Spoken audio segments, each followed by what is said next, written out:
So I'm here outside the Scottish Parliament with, what's your name, sir? Mark. Mark, and are you with Extinction Rebellion? Yeah, Extinction Rebellion Edinburgh, that's right. I had a chat with the guys a few months ago. Can you just tell us what's going on here? Why are you guys down? I'm just going to flip this round and show the people here. And can you just tell us, Mark, why are you here and what's going on and what's the situation? Yeah, so we're here today. This is part of a wildlife and land reform rebellion which is happening across Scotland. Right. And it's drawing attention to the loss of species, the lack of biodiversity in Scotland, which is the result of the way that land is used and owned. So in particular grouse moors, which are sort of just barren moorland that's depleted of wildlife. I think there should be a reintroduction of certain species, wild species in Scotland. What's your thoughts on that? Yeah, absolutely. I mean, yeah, we've changed the landscape, and we've changed the wildlife in Scotland dramatically in since sort of pre-industrial times, and we need to restore it back to a more natural state. And I believe you, Extinction Rebellion, are concerned about environmental issues as well, such as increased CO2 emissions. So the planting of more trees would actually then soak up some of these CO2 emissions, wouldn't they? Yeah, I mean, new trees. Yeah, I'm certainly no expert on this, but as I understand it, if you plant sort of monoculture trees, which is what currently happens, so it's just big forests of Sitka spruce. Yeah. It's not particularly good for the environment. Yeah, it's got to be like the old Caledonian forest with the diversity of species. Yeah. So really, like, rewilding, I guess, is the key word, and trying to sort of just remove the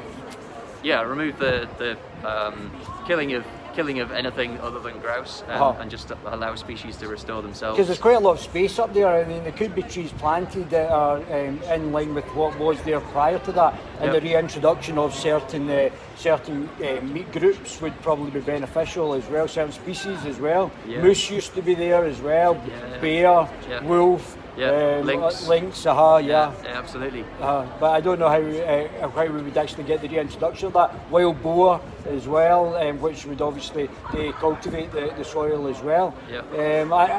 With where there's large barren landscapes, I think there could be and should be a reintroduction and an increased planting of trees. Would you?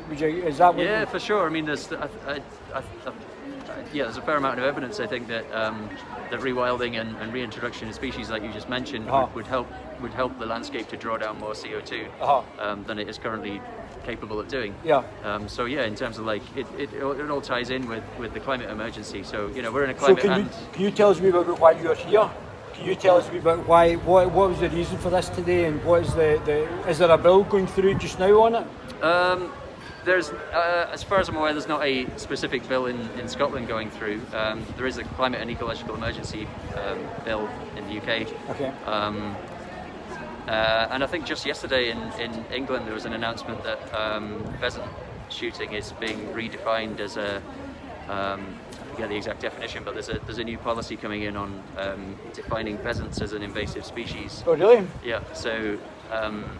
It's maybe not exactly the right wording, but you can look it up.